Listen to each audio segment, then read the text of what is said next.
ఉంటారు. లోకేష్ కి భవిష్యత్తులో నారాయణత్వాన్ని అబ్జెక్ట్ చేయని వాళ్ళే వెళ్ళారు, అంతే కదా. ఒకసారి సామాజిక వర్గాల వారికి ఒకసారి చెప్తాను వర్మ. కమ సామాజిక వర్గం నుంచి తెలుగుదేశం పార్టీ నాలుగు మంత్రి పదవులు ఆ పార్టీలో గెలిచిన వాళ్ళకి ఇస్తే జనసేన పార్టీ నుంచి ఒకటి, మొత్తంగా కమ సామాజిక వర్గం నుంచి 5గురికి కేబినెట్లో బెర్త్ దక్కింది. కాపులు తెలుగుదేశం పార్టీలో గెలిచిన 2కి, జనసేన పార్టీలో గెలిచిన 2కి. ఆ ఇద్దరు ఎవరో కూడా చెప్తాను.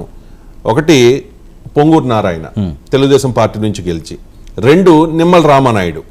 ఇక జనసేన పార్టీ నుంచి కొణిదెల పవన్ కళ్యాణ్ 1, 2 కందుల దుర్గేష్, మొత్తంగా 4. రెడ్డి సామాజిక వర్గం నుంచి తెలుగుదేశం పార్టీ తరపున గెలిచిన 3కి అవకాశం దక్కింది, టోటల్గా కూడా 3. వైశ్య సామాజిక వర్గం నుంచి తెలుగుదేశం పార్టీ నుంచి గెలిచిన 1కి అవకాశం దక్కింది.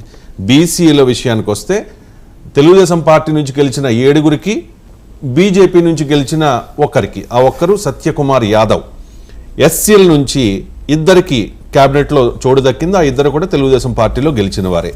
ఎస్టీల నుంచి 1కి దక్కింది, గుమ్మడి సంధ్యారాణి తెలుగుదేశం పార్టీ నుంచి గెలిచారు. మైనారిటీ ఎన్ఎండి ఫరూక్, ఆయన తెలుగుదేశం పార్టీలో గెలిచిన ఆ 1కి అవకాశం దక్కింది. మొత్తంగా తెలుగుదేశం పార్టీ నుంచి 21 మందికి, జనసేన పార్టీ నుంచి 3కి, భారతీయ జనతా పార్టీ నుంచి 1కి ఈ క్యాబినెట్లో చోటు దక్కింది.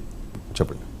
రైట్. అయితే ఓవరాల్గా చూస్తే ముందుగా మనం ప్రస్తావించినట్లుగా అన్ని సామాజిక వర్గాలకి కూడా సమన్యాయం జరిగింది. అయితే క్షత్రియాకి సంబంధించి చేయాల్సిన అవసరం, ఎందుకంటే విష్ణుకుమార్ రాజుకి ఛాన్స్ వచ్చే అవకాశం ఉంటుంది బీజేపీ నుంచి అన్నారు. కానీ బీజేపీకి 1 మంత్రివర్గంలో చోటు ఇవ్వడం జరిగింది. అలాగే జనసేన కూడా 4 అనుకున్నారు, కానీ 3 ఇచ్చే పరిస్థితి మనకి కనిపిస్తుంది. అంటే చాలా కూర్పు చేశారు. నెక్స్ట్ కూడా ఏమైనా అవకాశాలు ఉంటే ఉండొచ్చు.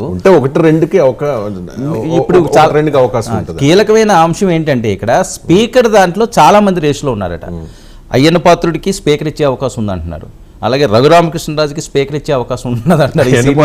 కళా వెంకటరావుకి స్పీకర్ ఇచ్చే అవకాశం. కళా వెంకటరావు అంటే ఆయన సౌమ్యుడు, వివాదరహితుడు కాబట్టి అంత సభ చక్కగా జరుగుతుంది. కానీ అయ్యన్న పాత్రుడికో లేకపోతే రఘురామకృష్ణరాజుకో ఇస్తే రచ్చే కదా. అంటే ఇప్పుడు ఇంకో కీలకమైన అంశం ఏంటంటే అసలు వైఎస్ఆర్సీపీ శ్రేణులు అసెంబ్లీకి అడుగు పెడతాయో లేవో అన్నది కూడా చాలా కీలకమైన అంశం. చాలా అవమానాలు ఎదుర్కోవాల్సి వస్తుంది. 11 మంది అంటే వీళ్ళు మామూలుగా ఆడుకో 164 మంది మీద పడి ఫుట్బాల్ ఆడేస్తారు. ఫుట్బాలే.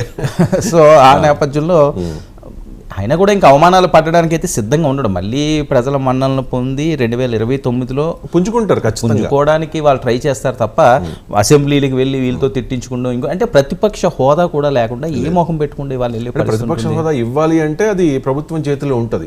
అంటే కానీ వాళ్ళు ఇస్తారా లేదా అనేది చూడాలి. మరి పవన్ కళ్యాణ్ గారు అన్నారు కదా, అంటే స్వపక్షంలో విపక్షం అని చెప్పి. అంటే టెక్నికల్ గా చూస్తే ప్రతిపక్షం వీళ్ళదే. అది 11 మంది అయినా ఇంకోటైనా బీఎస్సీ మీటింగ్లు కానీ అసెంబ్లీ సెషన్స్ అయినప్పుడు ఖచ్చితంగా వాళ్ళకి పిలాలి, వాళ్ళని కూర్చోబెట్టాలి, ఏం జరుగుతున్నది ఏంటన్నా చేస్తారు.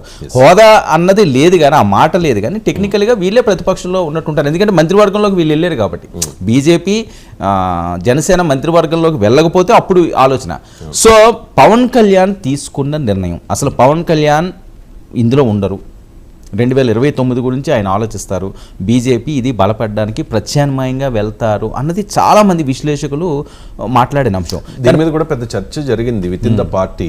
మనకున్న సమాచారం మేరకు జనసేన పార్టీలో, ఎందుకంటే వైసీపీ ఆల్మోస్ట్ ఫ్యాన్ స్క్రాప్కి వెళ్ళిపోయిన పరిస్థితి ప్రస్తుతానికి. ఇప్పుడున్న పరిస్థితుల్లో మీరు చెప్పినట్టుగా 11 మంది ఎమ్మెల్యేలతో దానిలో ఎంతమంది ఉంటారో లేదో కూడా తెలియదు. వాళ్ళు ఏం చెప్తారో, నియోజకవర్గ అభివృద్ధి కోసం మమ్మల్ని నమ్ముకున్న క్యాడర్ కోసం మేము జంప్ చేయాల్సి వచ్చింది అని అంటారు రాపాక వరప్రసాద్ చెప్పినట్టుగా. కాబట్టి ఇటువంటి పరిస్థితుల్లో ఆ పార్టీ ఇప్పుడున్న పరిస్థితుల్లో అంటే పుంజుకోవడం అనేది కష్టం. కాబట్టి ఆల్టర్నేటివ్గా ఎదిగే అవకాశం జనసేన పార్టీకి ఉంది with the support of Bharatiya Janata party. అంటే ఇప్పుడు ఏదైనా డెసిషన్ చంద్రబాబు నాయుడు గవర్నమెంట్ ఇప్పుడు తీసుకునే డెసిషన్ని కామెంట్ చేయాలన్నా, క్వశ్చన్ చేయాలన్నా ఖచ్చితంగా క్యాబినెట్లో ఉండకూడదు. క్యాబినెట్లో ఉండకుండా సెపరేట్గా ఉందాము, మిత్రపక్షంగా ఉందాము, స్వపక్షంలో విపక్షంలా ఉండి ప్రజా సమస్యల మీద ఫైట్ చేద్దాము, దాంతో పాటుగా ప్రత్యామ్నాయంగా ఎదుగుదాము అనే ఉద్దేశంలో వాళ్ళు ఆలోచించినట్టుగా సమాచారం. చివరికి చంద్రబాబు నాయుడు గారి రిక్వెస్ట్ మేరకు క్యాబినెట్లోకి వస్తూ ఉన్నారు. గతంలో మనం చూసాం, రాజకీయాల్లో శాశ్వత శత్రువులు, శాశ్వత మిత్రులు ఉండరు. ఎవరి కోసం, ఎవరైనా ప్రజల కోసం, వాళ్ళ నమ్ముకున్న అనుచరుల కోసం, వాళ్ళ పార్టీ ఎదగడం కోసం వాళ్ళ వ్యూహాలు ఉంటూ ఉంటాయి. కానీ ఇక్కడ పవన్ కళ్యాణ్, జనసేన అధినేత కొణిదెల పవన్ కళ్యాణ్, మరి కాసేపట్లో పవన్ కళ్యాణ్ నేను అని ప్రమాణ స్వీకారం చేయబోతోన్న పవన్ కళ్యాణ్ తీసుకున్న ఒక్క నిర్ణయం మొత్తం ఆంధ్రప్రదేశ్ చరిత్రనే కాదు, దేశ చరిత్రలో, దేశ రాజకీయ చరిత్రలో ఒక సరికొత్త దానికి నాంది పలికిందని చెప్పాలి. ఎందుకంటే తెలుగుదేశం పార్టీ ఒకానొక సమయంలో ఎటువంటి పరిస్థితిని ఎదుర్కొందో మనకు తెలుసు. 2022 మార్చి 14న ప్రభుత్వ వ్యతిరేక ఓటు చీలనివ్వను అన్న పవన్ కళ్యాణ్ చెప్పిన ఒక్క మాటతో వైఎస్ఆర్ కాంగ్రెస్ పార్టీ గుండెల్లో గుబులు మొదలైంది. అప్పటి నుంచి మీరు సింగిల్గా పోటీ చేయగలరా, మేము సింగిల్ అని చెప్పి అప్పటి నుంచి పాపం వాళ్ళు చెబుతూనే ఉన్నారు. వాళ్ళు భయపడ్డదే జరిగింది. 2 పార్టీలు కలిసాయి, 3వ పార్టీని కూడా కూటమిలో జాయిన్ చేసుకున్నారు. అసలు వైఎస్ఆర్ కాంగ్రెస్ పార్టీ గుక్క తిప్పుకోలేనంత దెబ్బ, మామూలు దెబ్బ కాదు. నిజంగా పవన్ కళ్యాణ్ గతంలో 2019 ఎన్నికలకు ఫలితాలకు ముందు జగన్మోహన్ రెడ్డి ఎప్పటికీ ముఖ్యమంత్రి కాబోడు, ఇది నా శాసనం అన్నారు. మరి వైఎస్ఆర్ కాంగ్రెస్ పార్టీ వాళ్ళు ఎంత ట్రోల్ చేశారు వర్మ మనకు తెలుసు కదా. మన డిబేట్స్లోనే వెంకటరెడ్డి అవ్వచ్చు, లేకపోతే రాజీవ్ అవ్వచ్చు, నారాయణమూర్తి అవ్వచ్చు, ఇలాంటి వాళ్ళందరూ కూడా ఎద్దేవా చేసి ట్రోల్ చేసి ఇప్పుడు వీళ్ళు స్టార్ట్ చేస్తారు. టీడీపీ జనసేన వాళ్ళు కూడా ఇప్పుడు మొదలు పెడతారు.